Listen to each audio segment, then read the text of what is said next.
The year is about 1000 AD. Leif Erikson, a Norse explorer, has traveled to a country called Norway to meet with their king. Welcome to our country. It is a great honor to have the son of the founder of Greenland and Ireland. It's been a long journey. Thank you for having me.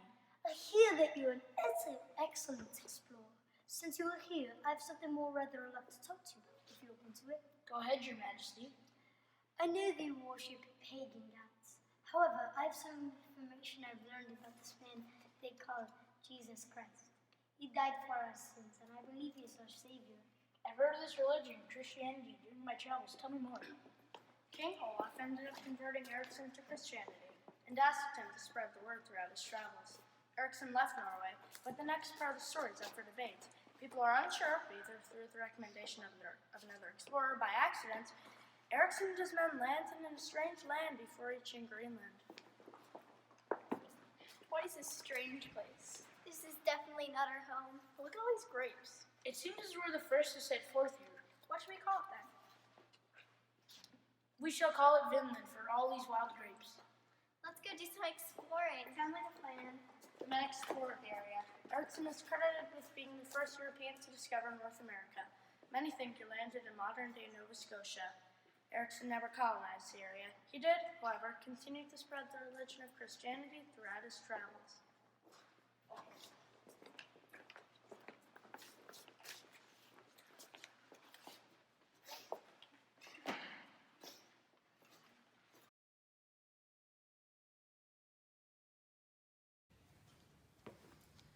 The year is now 1492. A European man named Christopher Columbus is interested in trying to find a quicker trade route to the eastern part of the world where he hopes to find riches. But first he needs to convince a ruler to give him money for the journey. Your Majesty, I'm convinced I can find a quicker trade route to Asia.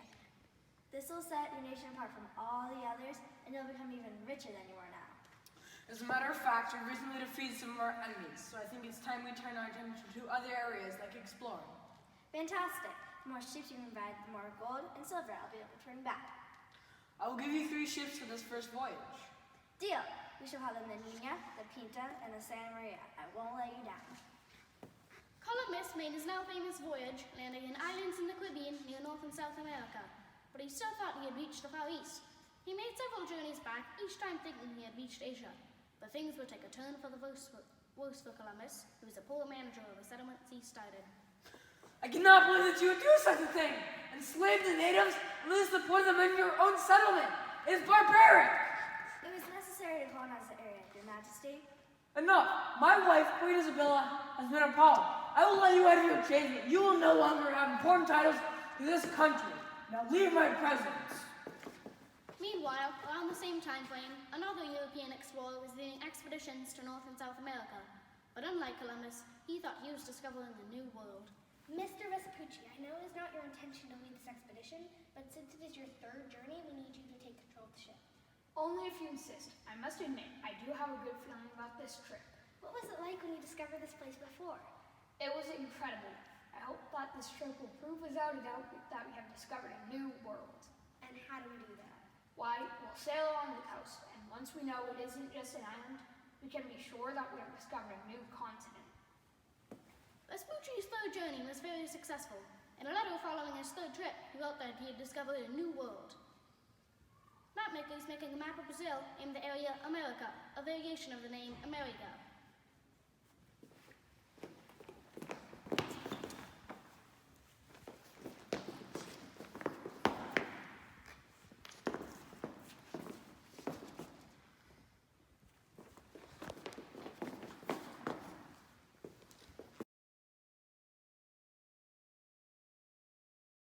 The Age of Discovery was officially underway, and it was a race between the European countries to see who could profit the most off of colonizing the North and South Americas. In 1519, a Spanish man named Hernan Cortez landed on the coast of Mexico and was willing to use violence to get what he wanted. Let me go. I am a king. This is a terrible thing you have done, especially considering how many gifts I have given you. You vile fiend! It is only terrible because you have lost. You have brought me to your city of Tenochtitlan, the beautiful capital of your Aztec Empire, as a trick. I know you're going to ambush me, but now I have you, their king, as my prisoner. You You will never win. My men will never give up, and outsiders will never take the land that we live on. Outsiders, how naive. I have made friendships with some of the native people that you have been ruling over, and they are on my side. The city will be mine within days, and the people of Spain will remember my name forever. I guess I have no choice but to give up. Although he had to return to put down a rebellion, Cortez eventually conquered the Aztecs, becoming the first Spanish conquistador. Montezuma's people turned on him once they realized he had surrendered, and he was either killed by the Spanish men or his own people.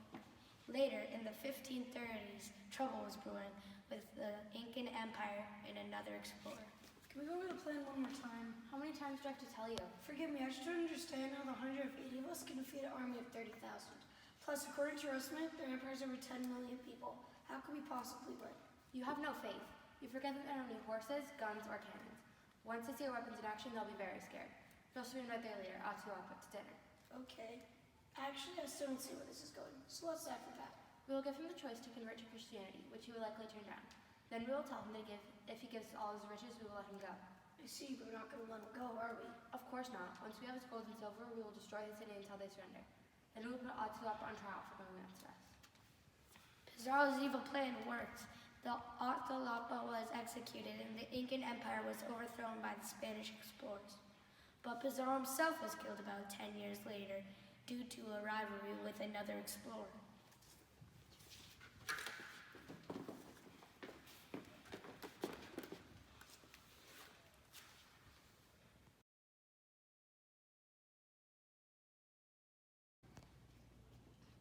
By the mid-1500s, several countries were exploring North and South America and starting to form settlements.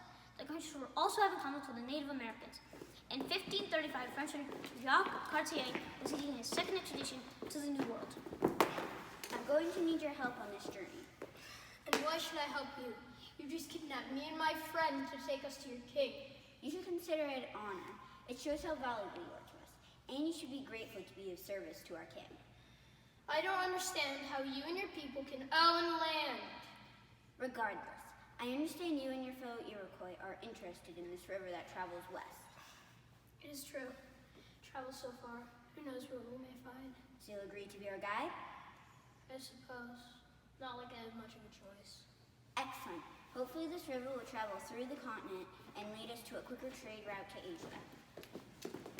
Cartier and his men explored the modern-day St. Lawrence River, all the way to Montreal, but the river did not go through all the way to the Pacific Ocean. He also named Canada after misusing a Native American term. Meanwhile, the Netherlands was also sending men to explore the modern-day New York area.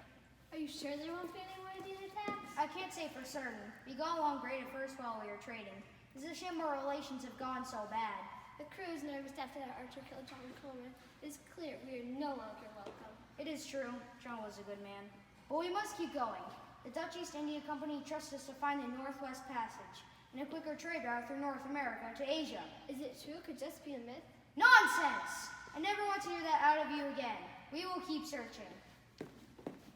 Hudson never found the Northwest Passage. He did, however, explore the Hudson Bay and the Hudson River in modern-day New York, both of which are named after him. Hudson was killed when his men overthrew him on his fourth expedition. Free at last!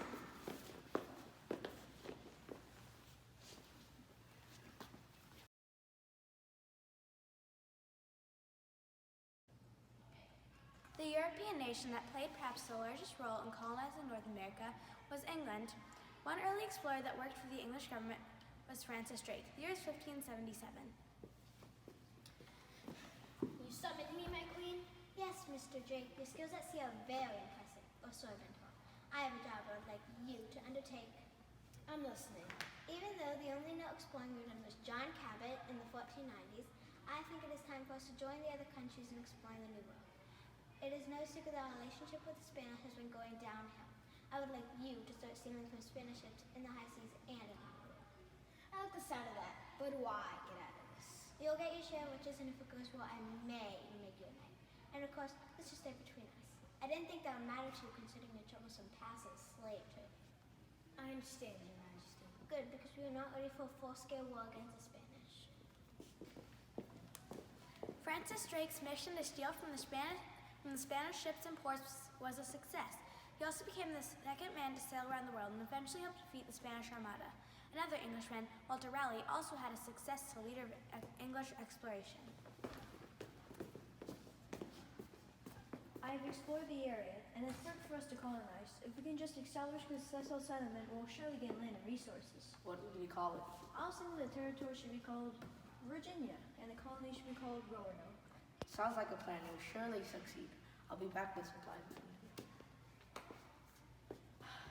I wish I could go myself, but with this war of Spain going on, the Queen will definitely not let me leave her at this time. We would love to have you, but we know that the Queen has a high opinion of you. We'll make you proud. The colony was a success, but when the leader of the colony returned back after a supply run to England, the colony was completely destroyed. The fate of the lost colony of Roanoke is still a mystery today. However, it did help set up Great Britain to become a colonial power in North America.